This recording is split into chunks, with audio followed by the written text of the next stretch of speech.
Well, hello and welcome to another show, another episode of Fresh Natural Live. I hope your weekend was great, and I hope your Monday has been equally great. I'm here in Houston, and we've had a lot of rain. We got this, I think it's a tropical storm moving in on the coast, and so I was out putting my plants in the ground and that type of thing, and so I had a Monday mixed with clinical, administrative work, and gardening work, and so here we are this evening. So again, I hope all of you've done well.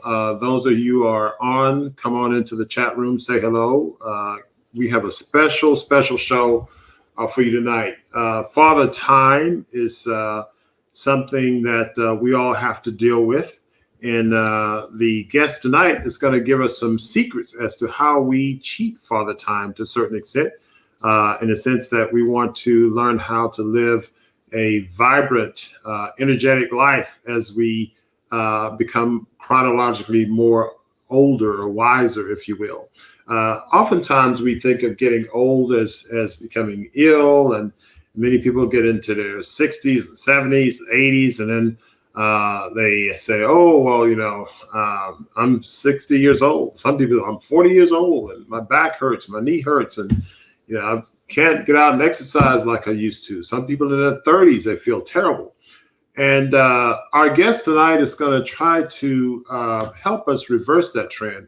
We're going to have her reveal her age. I'm not going to reveal the age of a lady. I'm going to let her reveal her age, but she's going to give us some secrets as to how we can cheat Father Time. So I look forward to that. Chef Babette, many of you probably know her. She is a super chef, a raw vegan chef, world class. She's world-renowned. She is also a TV and social media personality, a model, an athlete, and of course, she runs Stuff I Eat. So we're going to hear about her life and her journey, and hopefully we'll get some insights on her magic and her secrets in terms of how we cheat Father Time. So what I want to do is I'm going to bring in our panel. Some of our panels will be coming in late. But we have Dr. Floyd Atkins, who's here. He's our resident podiatrist who does patient counseling, and he's going to be on the panel this evening. Dr. Celeste Palmer, our resident pediatrician, will be on next. She's coming in a little bit late. She's saving lives right now, but she'll be in the studio shortly. We'll bring her in once she comes in.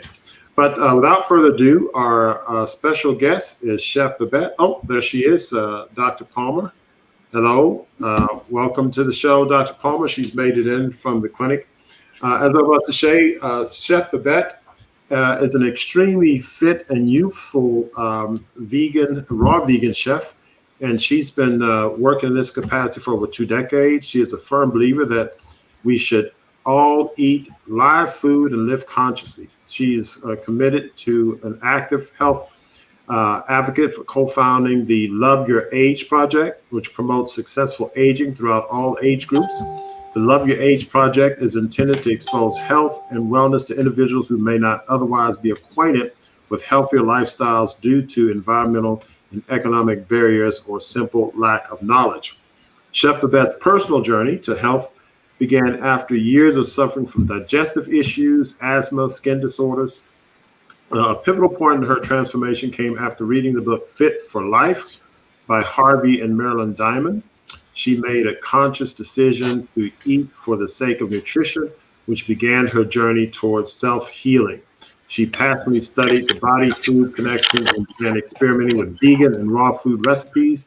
She soon became a chemist in the kitchen and spent years perfecting recipes, which allowed her to eat what she loved without the guilt of associated diseases and ailments.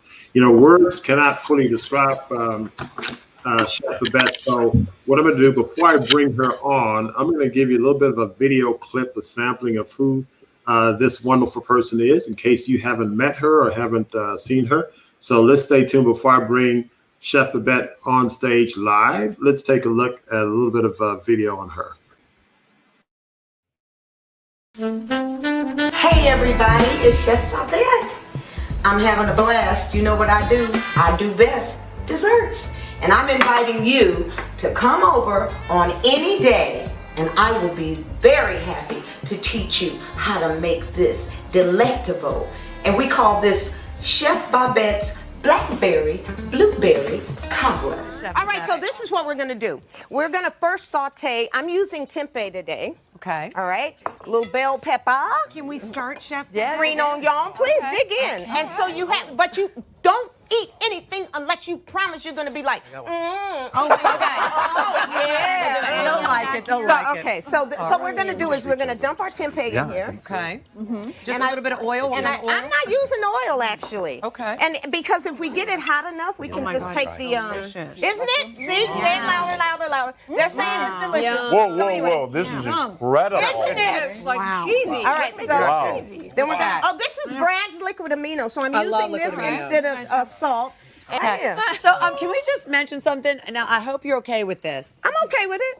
How young are you? I'm 66. No way. Please step back. Everybody. No way. Look at that. What? Oh, yeah.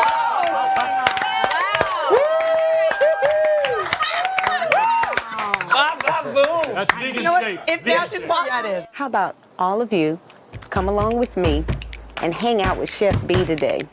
We're gonna do a real great workout in the park. Working out is about breathing, it's about pushing, it's about taking yourself to your max. Life is not complete unless you move. Most days, however, I am at Stuff I Eat, banging it away at least until opening.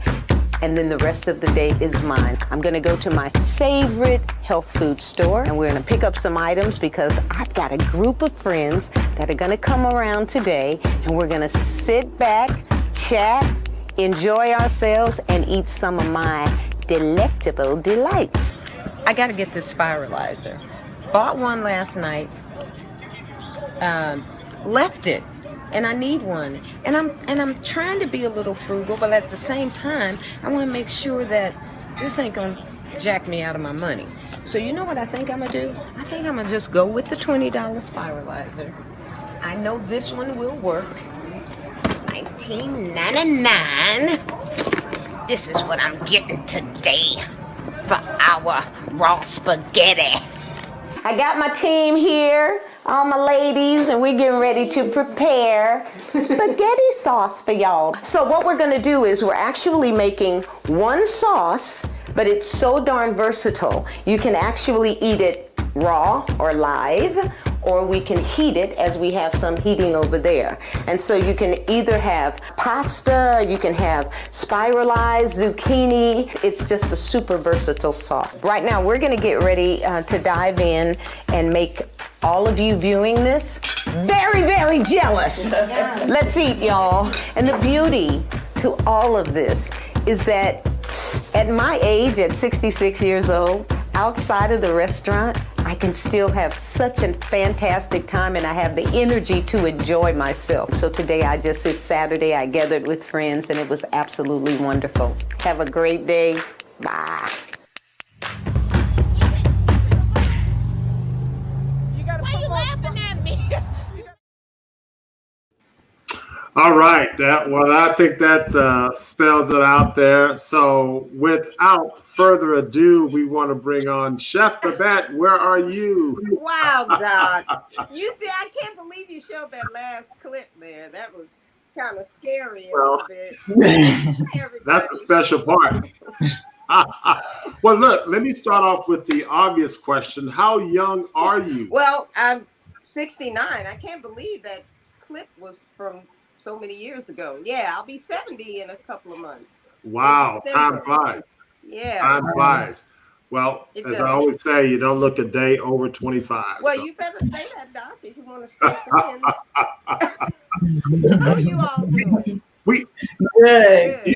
You met our Dr. Floyd Atkins, Dr. Celeste Palmer. I think you met our panelists over the years. I think through events. You've been here to Houston a few times to different events.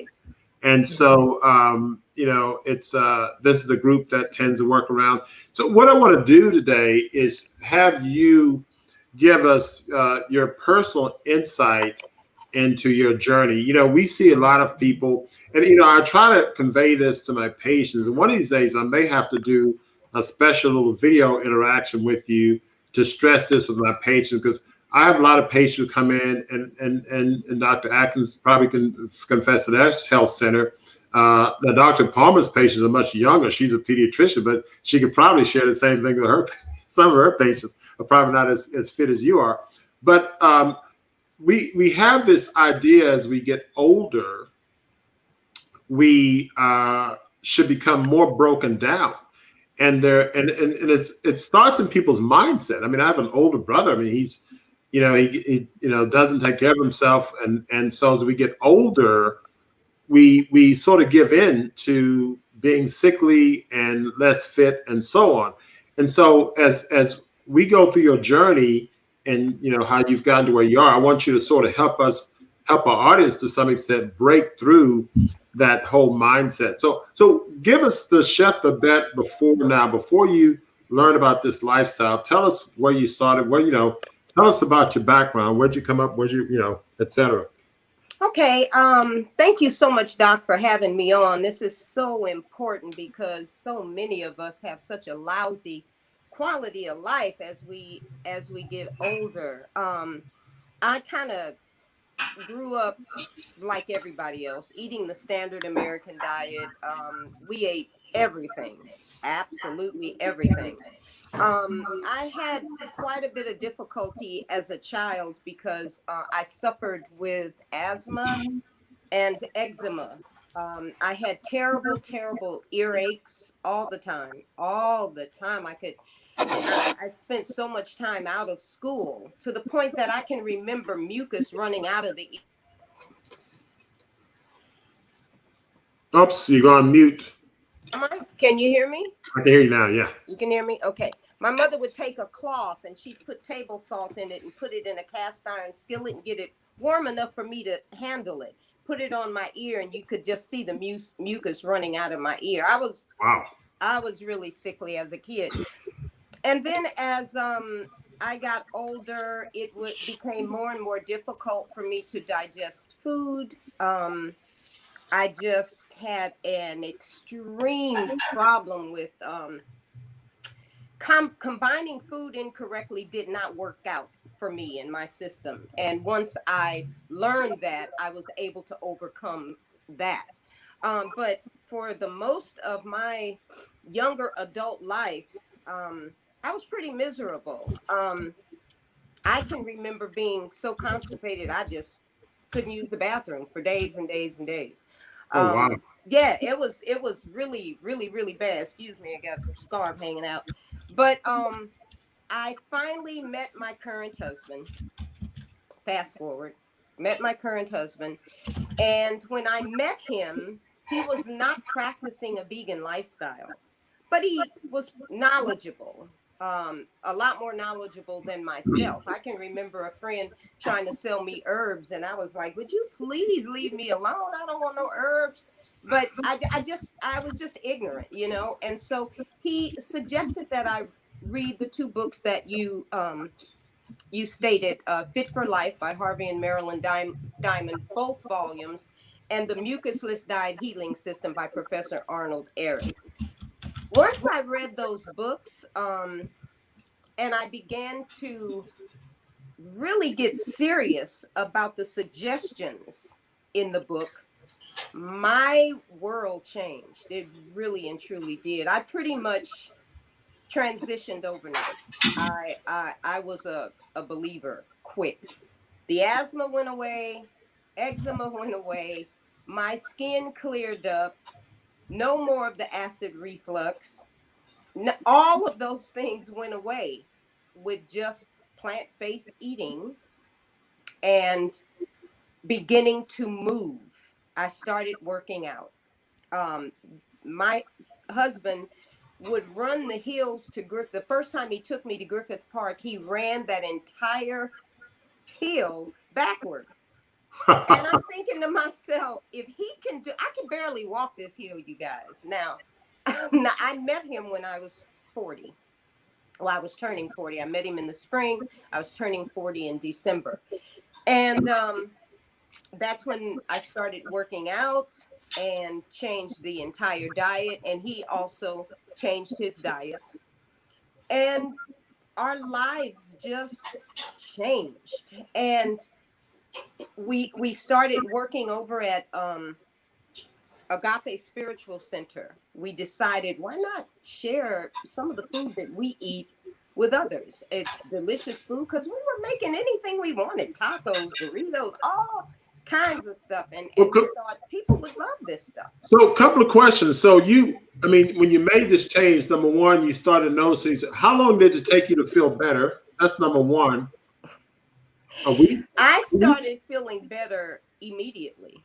Wow. Once I learned about, see, the connection with the food combining along with getting rid of all of the animal products was a huge plus for me.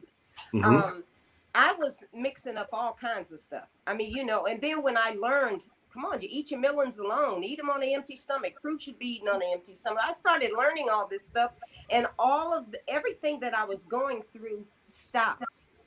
And so, and then with the movement, I started moving. I'm running now. Now I'm running. I'm 40 years old and I'm just starting to run. And so I started noticing a difference.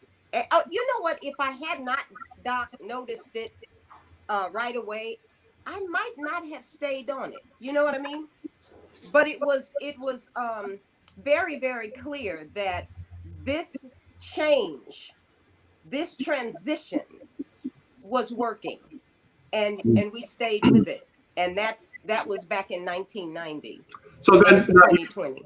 So you talk about the food. You and your now husband then went and started working at Agape. Were either of you chefs or culinary skilled people prior to this? No, not at all, and especially myself. People would always be like, "She's cooking, really?" And selling it to people. So no, I was not the cook. He had a better handle of the kitchen than myself, but he taught me a lot. And so the catering started over at actually, I went to Japan. I thought I was going to be a singer. He was into music as well. Went to Japan. All I was doing in Japan was working out and shopping and making recipes and feeding the rest of the group. And they were practicing music. So I figured to myself, you know what, I'm going to meditate. I started meditating, and I put time in.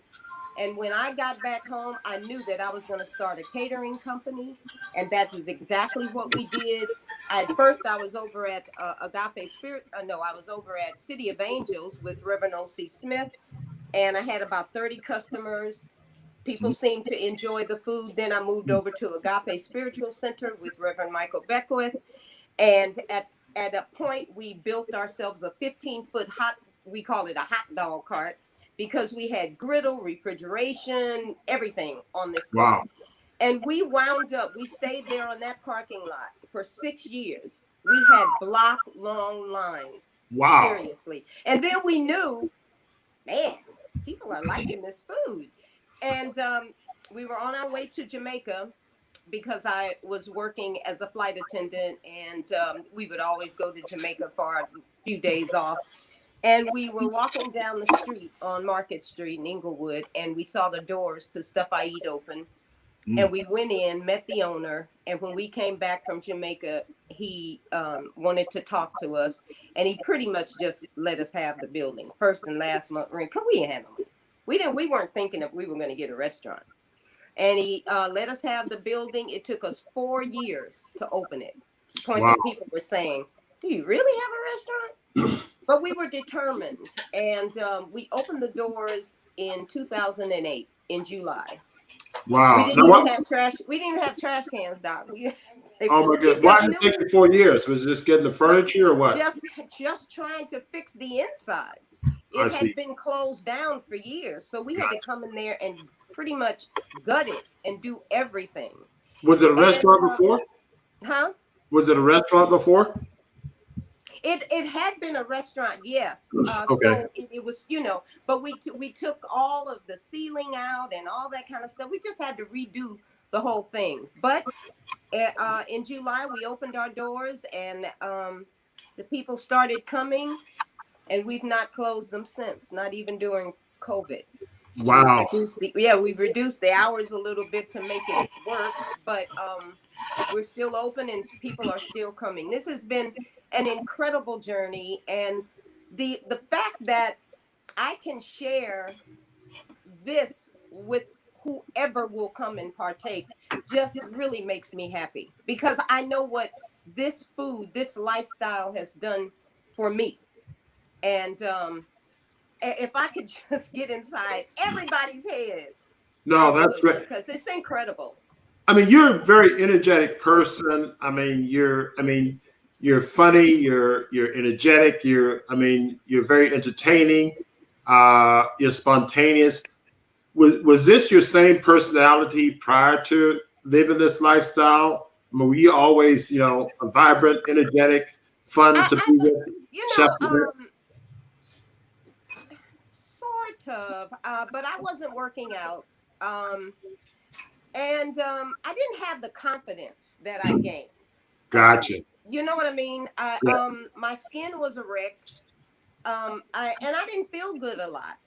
So I would recluse a lot. I'd stay home, stay to myself a lot. I wasn't really super outgoing.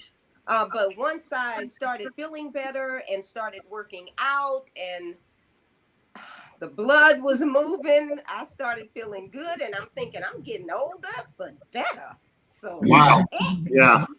Amazing. So Chef Babette, take us. So you're in the restaurant in 2008. You're moving, you're exercising. Now the person we see now, you are, a social media personality, TV personality. You do modeling. You got a lot of images. We'll show some of that a little later. Help us out. How did you make that transformation? What Chef Babette we see today? Well, Facebook and all that. When did that start to happen for you? I started my Facebook page quite some time ago. I remember my daughter saying, "Well, Mom, if you want a Facebook page, you're going to have to put the photos on there. You're going to have to start taking pictures, and you're going to have to do this yourself. I can't do this for you." And so that's what I did. I just started playing around. And then I had someone come into the restaurant who thought, you should have a TV program. And as he was a professional commercial photographer, so whatever he did for me, he made me look like I was already on TV, a star. And I'm thinking to myself, oh, this sounds like fun. I could get into this. It'll build the business. And eventually, Mercy for Animals got on to us. Buzzfeed got on to us. And once all of that started rolling, Buzzfeed, we had over 10,000 views. Oh, no, 10 million views, excuse me. Mercy for Animals, same thing. So once you get that kind of media attention, it's going all over the planet. So then we noticed that people were coming into the restaurant from Australia, from Europe, from everywhere. And they knew once they got off the plane, since we're only about 15, 20 minutes from the airport, their first stop was Stuff I Eat. And so all of a sudden, when you start getting that kind of media, that online attention, people are coming after you then. And so that's pretty much and that's how Chef AJ found me. Remember, that's when I first met you, when we went to the event? That's right. Right. Yep, I remember that. Yeah, and then you came to Houston, and right. Then that began the whole connection. Yeah, I was brand new. With all this. I so appreciate you taking a chance. Hey. Stage. No, when I saw you on stage, I knew you were a natural, so it wasn't a chance at all. I want to say hello to everybody who's in the chat. Deborah, hello, Deborah, Shonda, Karen, Jackie McCray, our usuals. Hello, Yolanda, Gwendolyn, hello, Amina, Crystal, Amina, Martika, Hitter, hello, Martika, how are you doing?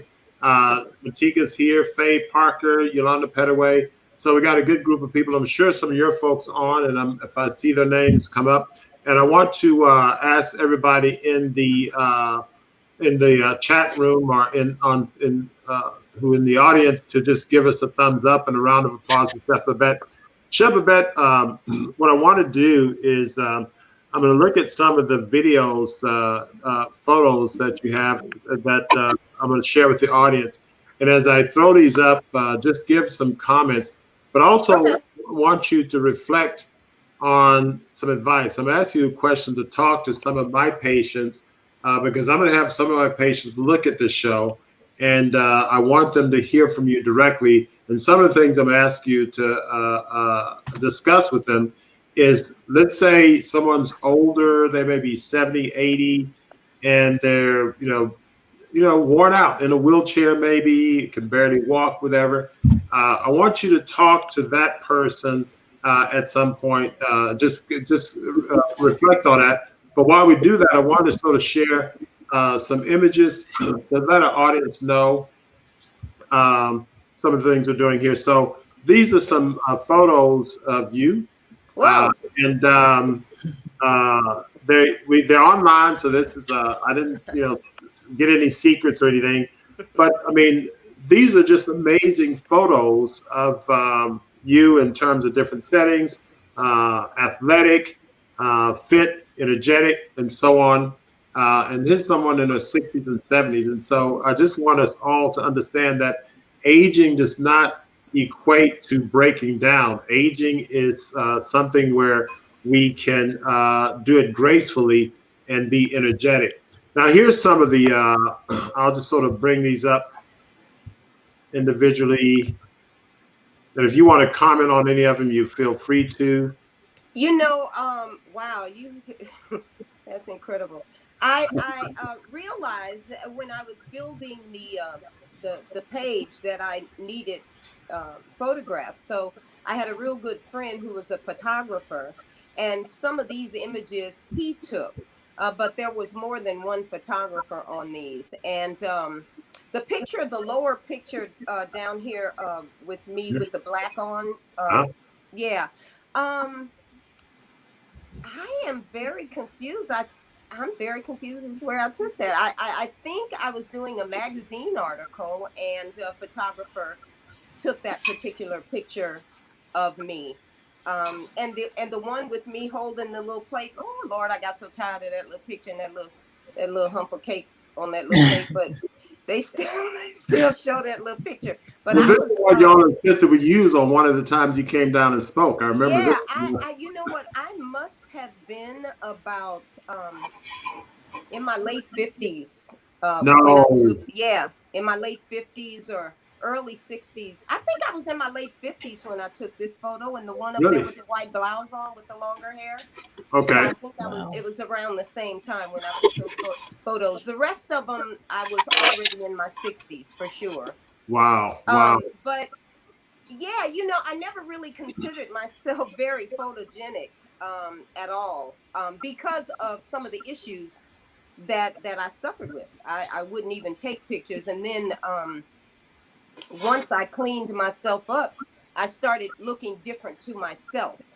And then I felt more confident taking these photos. And was just the one thing that is extremely important to anybody is that it's not just about the food. It's body, mind, and spirit. It's all of it together. You can't just get it right by changing one thing. We have some illness on our planet, and the illness is not just physical. We got a lot of mental illness going on right now. And people need to understand that we need to nourish the whole, all of it. All of it needs to be nourished. And I'm gonna have you get into that during our advice. Give us a few comments on these foods. We got some questions coming in. So what is this one up here in the upper right? I got into making these vegan desserts because I found out how wonderful the cashew nut is, the raw cashew nut. And once I learned that you can soak them and make anything you practically want. I wrote a book called Cash In on Cashews. Oh, wow. 50 plus, let me get this. And I'll bring these pictures up while she brings the book up.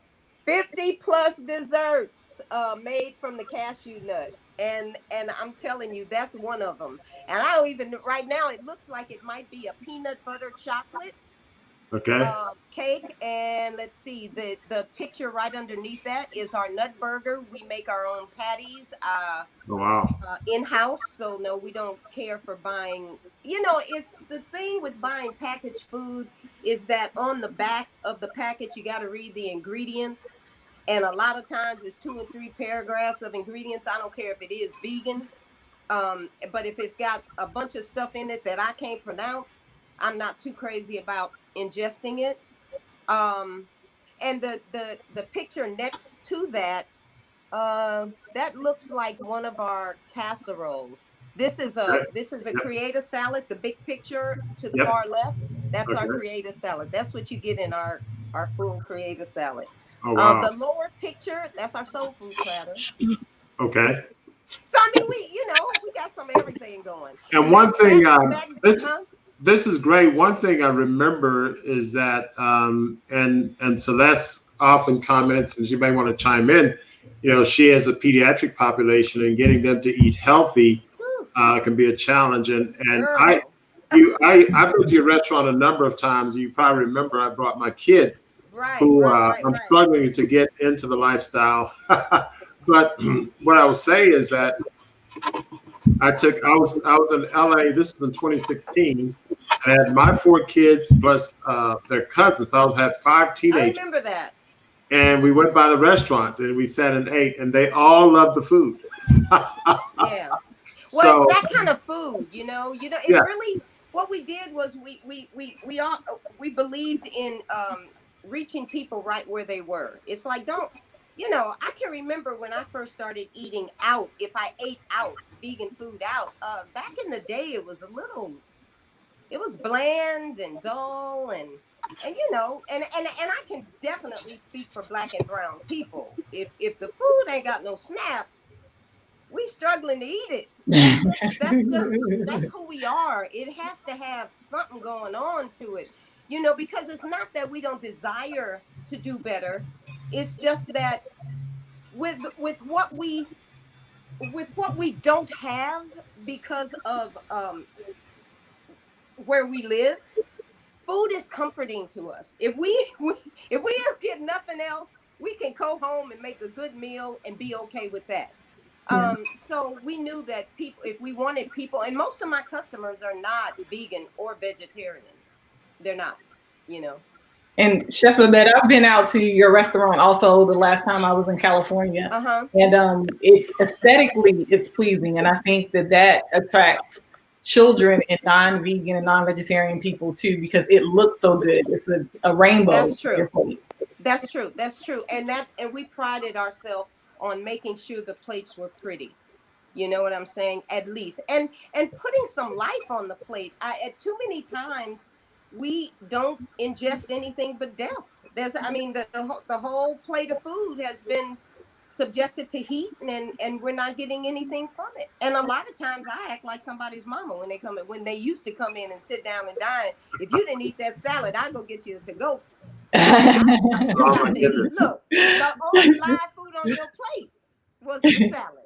So, we have to learn that. But girl, how do you do it with the youngsters? They are challenging. They are very challenging. It is very challenging. And I was just saying last week, we have to kind of take a new look at it and get the children involved in the process, because just putting the food on their plate is not going to do it anymore. That's the lick. That is the lick. You have to take them. What my girlfriend does is she comes up, each one of them comes up with a recipe. They can find it online, whatever. Right. They all go shopping and they have to come home and prep it. And it's really weird. No matter how horrible it is, they'll eat it then. Eat what they pick. Exactly. You have to make it a fun project. And then you're teaching them also to cook and how things taste and So it's a learning process, and also it's making it fun, and it keeps them involved, and then they understand food and the whole process, because just putting something on the table is not going to work. No. This is interesting, y'all saying this, because Celeste, you probably remember last week we were talking, and then the whole issue of gardening came up, and I started saying to myself and thinking to myself, hey, we need to be intentional about telling people to garden. And I think what you're saying now, we probably need to be intentional. You're talking about having the kids do it. I probably need to do that with my patients. So we probably have to have something where we get patients go out and create recipes and come back on follow-up office visits and do it as an assignment that gets them engaged and helps them develop this. We have a question from the audience, somebody about your workouts. Karen Evans, she assumed you lift heavy weights. How long has you been lifting, and did you create your own program? Not a late weightlifter. No, I never really got into weightlifting. I have done a little bit of weights when I work out at the gym with a trainer, but more than anything, mine is core strength. I work really, really hard and consistent on my core. I don't want to get 80 years old, fall down, and need a life alert. I just want to be strong enough always to pull myself up. If I want to go to Griffith Park and walk that hill at 85 years old, I know that I should be able to do that. I know that because the human body is capable if we give it the right nutrition, if we give it the right stuff. We can go a while. So that's what I'm testing. I'm trying to see. Look, so Alexi wants to know about potatoes, yams, sweet potatoes. Do you eat those raw, or how do you prepare those? Actually, what I'll do this with a yam. Honey, take that yam with some soaked cashew nuts and little agave nectar and some coconut oil, a little sea salt, and some nutmeg, and blend those raw potatoes up in the blender with all that stuff that I said. Watch how it tastes. Wow. So good. It's so good. And you can even throw some peanut butter in that. Okay, so raw yam. Raw yams now that is one way that I eat them. Otherwise, I still do consume cooked food. I'm not 100% raw, but I don't eat a lot. I start my day with a 32-ounce jar of green juice, and I'm making it green. And so once the nutrients are there, the message to the brain is I'm not hungry. So I'm not the girl that's sitting down to huge plates of food. Nope. I will make a handful of nuts, raw nuts, a meal. I can, you know what I'm saying? I don't eat like that. That's not my groove. I'm not sitting down overindulging and laid back and ready to pass out. No, I get my nutrients when I need my nutrients, because that, to me, is the most important thing for me to do, is make sure that this food is working for me. So Chef Babette, so we have some of our patients out there, and unfortunately, some people didn't have the blessing of starting at 40, even though 40 is, midway there. But, some people in their 70s already haven't made the change, etc. Give them some insight. What would you say to somebody, 70, 80, and how would you advise them to get started? What would be some of your words of advice and encouragement for that patient? I have a friend that she allows me to prep food for her periodically, and sometimes it's challenging because we get stuck, and but she's a good sport, and I was taking her the green drinks,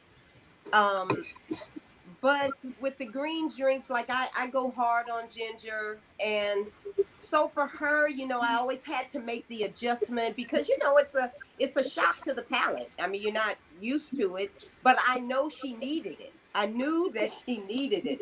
So what we wound up doing was she wanted me to replace the drinks with smoothies. So I make her different smoothies, and that's working for her right now. But I keep her strictly vegan, and she's happy about that. But I'm not gonna say that like, because I remember with my mom made her transition when she was 93, and I can remember when I was feeding her after the stroke, she did pretty well as long as I was feeding her.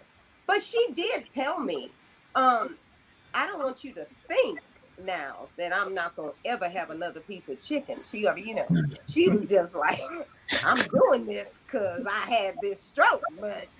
And so once she was able to get to her girlfriend's house when I opened the restaurant, they started feeding her. And shortly after that, she wound up making her transition.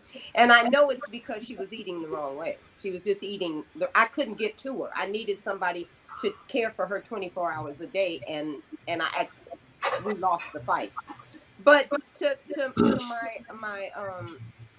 my folks in my age group, start slow. And if there's any information that you can share with a person that age to kind of, work on the whole common sense thing, and then just start them slow, because inch by inch, even though a person's 70, I'm 70, but if I was starting something new today, I'm young enough to get it done. I'm young enough at 70 to get it done. All I need to do is have the information and the desire to feel better and to get it done. Jackie McCray wants to know, what time is your last meal of the day? Usually if I'm doing anything after 7, it's just gonna be maybe some juice or a smoothie, but most of the time I'm done early, like around 6, 7, something like that. I'm not that girl. You know what it is? It's like, I'm not always hungry. I'm not always thinking about food. And I think we're more challenged when we're not being nutritionally served. We're constantly hungry. We're constantly thinking about food. And that is why I got on juicing. That's why juicing, I even took a class for juicing. So I understand the whole thing. And it just completely and totally works for me. It does. Wow. I don't even have a primary care physician, doctor. I don't even go to the doctor. Now, Chef, I have a question. Yes. As far as your approach when it comes to food preparation, I had someone ask me this question today. Do you take the approach of designing meal plans, like people who they want to use food to lose weight, or they want to use food for if they're diabetic or have high blood pressure? Do you recommend taking an approach, or do you advocate just eating the proper diet and those things will fall in line? I've never been one to get on little fads and all that kind of stuff. I understand what the human body needs, and so that's the approach. Give us what we need and we will be fine. It's intelligent. It was created by the intelligence. So it will do what you need it to do if you give it the right stuff. And so I'm not fatted out. I will make sure that I have the ingredients in the meal that you need. Make sure that I'm not overcooking and killing everything. Make sure that you get enough raw stuff with your meal. And that's kind of how I work it. And are you doing any, say, meal preparations for people who are not preparing food at home? Or do you, as far as your business, do you get catering requests for that? I have one client that I work with right now that I'm doing that for. I've had people like Steve Harvey. I mean, I've had folks before, but I'm not in the kitchen. And once COVID hit, we backed up on a lot of things, but I was always available to do that if it was needed. Right. Wow. And then I'll personally attest to the fact that she does travel and cater parties. She did my daughter's graduation party in 2018. When you got another one graduating. Yeah, 2019. So anyway, here's a question from Alexi Holford. Do you eat any grains? Yep, I do. What kind of grains do you eat? Now, let me tell you, I'm in love with farro. Okay. You guys hip to farro? It's not in our restaurant. We don't have it in any of our ingredients. So tell us about farro. You like it? It tastes good. It is such a hearty grain, and it's so wonderful. It's kind of similar to rice, but not, But once you cook it, you can just season it up and add it to whatever. Like, I make these pot pies. Now, they're not your traditional pot pies with the peas and the carrots and all that kind of stuff. I'll get me some jackfruit, some farro, bunch of veggies, red cabbage. I go hard and pack it full of veggies and put that farro in there. And I got people calling me on my personal line, out having that pot pie today. Yeah. So, and then another grain that y'all would probably be like, you eating that? I love bulgur. I love bulgur because you can soak it and it's ready to go. You don't even have to put heat to that. Bulgur is just ready to go. Is bulgur gluten free? Bulgur wheat. Huh? Is bulgur wheat, is it gluten free? I don't know. Guess what? I don't know. Anybody know? Farro should be gluten free. I'll look it up. Yeah, I think farro is, but I'm not sure about the bulgur wheat. I'm not sure about that. Chef Babette, are you doing the farro? Are you doing the dehydrator or you? No, I actually boil it. Okay. Yeah, I cook it. Yeah. Wow. So you mentioned earlier it's more than just the food. Take us to the other. We know about the exercise, the meditation. Kind of give us the big picture in terms of all the things. I noticed a lot of your workouts are outdoors. I mean, I love outdoor workouts. They're my favorite. But I'm gonna be perfectly honest with you all. This is what I say when I'm speaking to anybody. I don't know of anyone that's running 100. I'm learning and growing and being a better me every moment of the day. I have my times when I'm in tears, and then, you have to just reel yourself back in and understand,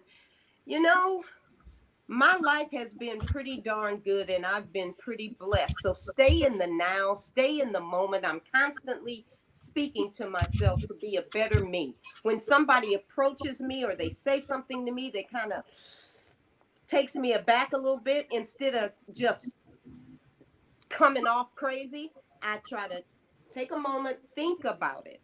Think about what you're going to say. Watch your tone. If you have something you want to type in a comment, put a heart behind it. Lighten up a little bit. No, seriously, because you get yourself all wound up and it's not good for you. When I get angry and fired up, I feel it. And guess what? I can remember my husband and I going back and forth spatting. I look older after each one of those spats. After each one of those spats, I be like, oh. So it's about love. We were created in and of love, and we can't forget that. That's why we have to have love for the animals. We have to have love for our planet. We're one with this whole entire thing. We can't disconnect ourselves from any of it. We are connected. We are all bound together. And so my thing is, keep your heart right. Work on yourself and stay in the moment. Don't stop living so, we 6 months. I don't know if I'm going to be able to pay the rent in 6 months. That's 6 months. You got right now. Is the rent paid? It's paid within. Let's live in that for right now. We spend too much time in the past and too much time in the future, and we don't enjoy our moments. Yeah. And so. Wow. I like that because, the thing is that we, and again, I'm taking it to the clinical arena, but what you're saying is point on in the sense that a lot of people come in, they're very stressed, and for the things you're talking about, and oftentimes they're stressed about things they have little to no control over. And also things that probably have little to no impact on their immediate circumstances. And I think it's, we talk about the physical food that we bring in that could be harmful or beneficial. And I think what you're alluding to is other types of food, mental and spiritual food, worry and concern. And you mentioned arguing, all those things you're bringing into your system. And so the body needs to be nourished not only physically, i.e. plant-based foods, but also spiritually and intellectually and emotionally with the right type of substances for those parts of our body. And we often don't think about that, and we tend to fester on things and worry about things. So our elderly patients, they'll start slow, start with a natural plant-based diet, start to move, start to remove those negative things from your mind. I have some patients, I'm thinking of one patient now, and, we have her on a program. She's getting much better. She comes in and she's feeling better, but she just in her mind doesn't let herself get better. It's, well, yeah, okay, I'm sort of better, but I'm not sure. And I think sometimes we just have to, lift ourselves out of that negative aura that we maintain and bring ourselves forward. So I like the way you express that. Well, Doc, there's some really awesome documentaries out there too, and our elderly people like to sit up in front of the TV instead of them watching MSNBC. They can watch some of these videos that will educate them, because you're never too old to learn. Some of these videos are awesome. Are there some good ones you have in mind? Well, one in particular would be What the Health. That changed everybody's mind, remember? I had so many people coming in the restaurant after What the Health. But I mean, there's a truckload of them. The one Dr. Terry Mason was in. What was that first one he was in? Forks Over Knives. There you go, that one. There's so many of them out there now. Yep. He gave us a list of them on yesterday when he was on Sunday Bites and Tidbits. Gotcha.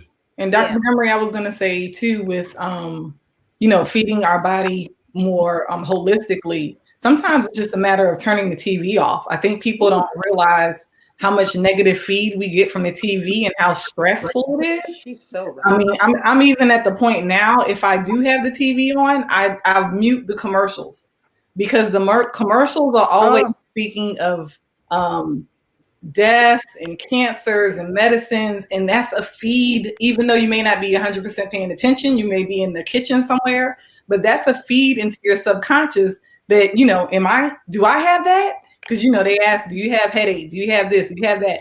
And so, that feeds into your subconscious, and that makes you worry. So then when you go to the doctor, you're worried. Do I have this issue? Because I see that in the children. They'll ask questions that are totally a child shouldn't even have to be thinking about, but I know it on the internet or somewhere.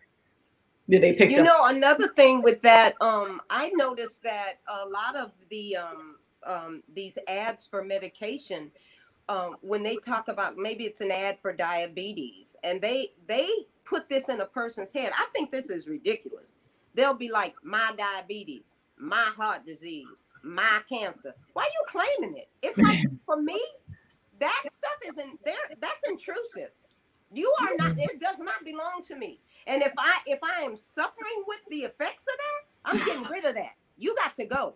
It does not belong to me. And they say it for my diabetes, my heart disease, and my this and my, I'm like, oh my, I don't think that's healthy. I really don't. Yeah. And I don't think doctors should tell people it's yours. No, it's an intruder. You need to get rid of it. We're so bad in medicine and in training, we refer to people based on a disease. Oh, the diabetic over in room such and such. Oh, isn't that evil? The heart failure patient. That's so awful. So it's bad. So we need a lot of work. Now there's Crystal wants to know, are there any books you recommend? Of course, the one you started off. Any other books you recommend that someone wants to start? The China Study, all those original books we had, man. And also Pathway of Roses. That's a spiritual book, but get that. Pathway of Roses. Pathway of Roses. Yeah, that's such a, I don't remember the author's name, but it's an excellent a book. It's an excellent book. It just kind of keep you focused, kind of keep you there. But yeah, my two in particular, the ones that I read, I have so many books now, Doc, I can't even. And recipe books, I have so many books. I just made it a point to just grab whatever I could grab, because really, in terms of me and recipes, I can look at a picture or just look at the ingredients. You give me the name of the dish, I'm going to make it my own. I'm not going to copy your recipe. That recipe is about to be my recipe. and the way that I want to do it. So, but how do you come up with your recipes? Huh? How do you come up with your recipes? When we create recipes, I'll go online and Google something, we'll modify something else. How do you come up with your recipes? You know, a lot of times, Doc, I love going to places like the farmer's market. I'll even do this in the supermarket. If it's a well-stocked supermarket, a lot of times I come up with recipes based on the color of the food I'm about to prep. And now there are times, sometimes maybe the color yellow is it. The bell pepper is so gorgeous and the squash is so amazing and everything yellow is coming with me. And I'm getting ready to make up a heck of a dish out of yellow food, yellow veggies. And I'm gonna email you some ingredients I like, and I'm gonna ask you to make that dish. And whenever your governor let you guys out of jail out there in California, we'll fly down. I'm just teasing. I'll fly down there. Chef Babette, do you have a book or something on food combining? That's something that I have been trying to get a better grasp. Yeah, you know, it's just the book Fit for Life by Harvey and Marilyn Diamond. That was just such a fantastic read. And now, since it's the world of Google, you know, you can even Google, but I love that book because of the way that Harvey and Marilyn Diamond speaks to you.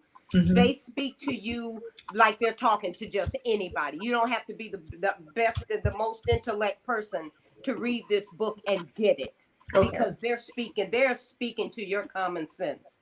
You know what I mean? They're talking to you like, why on earth are you driving your car down the road?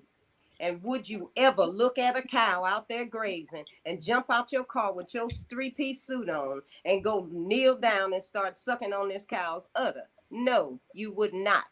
That does not even make sense. Why are you drinking its milk? And so that's kind of how they talk to you. You know, in this book, it's an amazing book if you've never read it. And then volumes 2 is telling you all about aluminum in your food and your deodorant, and it's giving you the 411 on all that stuff. So when I read those 2 books, I came up in terms of my knowledge on what I was doing and feeding myself and using on my skin. I had no idea toothpaste with aluminum was not cool or deodorant with aluminum was not. I had no idea. And that is why education is powerful. It saves us. Wow. Yeah. Wow. I tell you. And this, let me see if I can get an image of this book so that our people can just take a look at it. This is Fit for Life. Yeah. Just the image of the book. I typed it in the chat just so people can have that. And so, well, you know, Chef Babette, this has been wonderful. Are we done? We are almost done. What I like you to do, I mean, time flies when you're having fun. But leave us with some words of wisdom. I mean, again, we want to try to, and while Chef Babette leaves us with the words of wisdom, I want everybody to give her a digital round of applause. We really appreciate this. It's been a magnifying show, an outstanding show. But give us some final parting words of wisdom. What should we, you know, again, as we get older, what have you found? Well, you've given us so much, but give us some final take-home message. This is what I believe is extremely important for all of us, is to put yourself in the number one position. You're first. Take care of you. Take care of you. There is a reason that you exist on this planet today. And there's nobody more important than yourself. And remember, we are one in this. We are all connected. You can't separate. I don't care what color you are. I don't care if you are wrapped. If you are wrapped in energy, we're all one. So let's treat each other in a better, and then treat yourself even better. And really, that's it. Wonderful, wonderful. Well, thank you very much, guys. Thank you very much. A round of applause. We'll go digital, we'll go manual. And I'm going to see you guys backstage as we close out. This has been another wonderful show, guys, and I really appreciate those of you who came in, the audience, and if you're going to be looking at some as a recording, I really want you to pay close attention to some of the insights that Chef Babette gave us. Really, it's all about the quality of life. And, we talk about natural living and all of the things we talk about on the show, whether you're filtering water or eating plant-based or getting out of the sun. And many things seems like is an imposition on your life. We have a set lifestyle and we go to work, we come home and we do certain things. And we talk about this lifestyle modification approach and we get into the science and so on. Sometimes you get lost in the details. And it's really important that you understand that there's a purpose behind this. And the beautiful part about this show, the beautiful part about bringing Chef Babette on is that she gives us the understanding of what's the end game, what's the gain behind all the things we talk about on this show and other shows in terms of improving your quality of life. And it's an investment. It's an investment in ourselves. So if you take the extra time to prepare your food, takes the extra time to avoid bad things, takes the extra time to meditate and exercise, all of these things are investment in you, and that's your number one earthly commodity. Your car, your shoes, your house, all these other things are secondary to your physical self. So we hope that you learned a lot tonight. I certainly did. And again, we really appreciate you coming on. And until next show, we want you to keep it fresh, natural, and live. Thanks for joining us.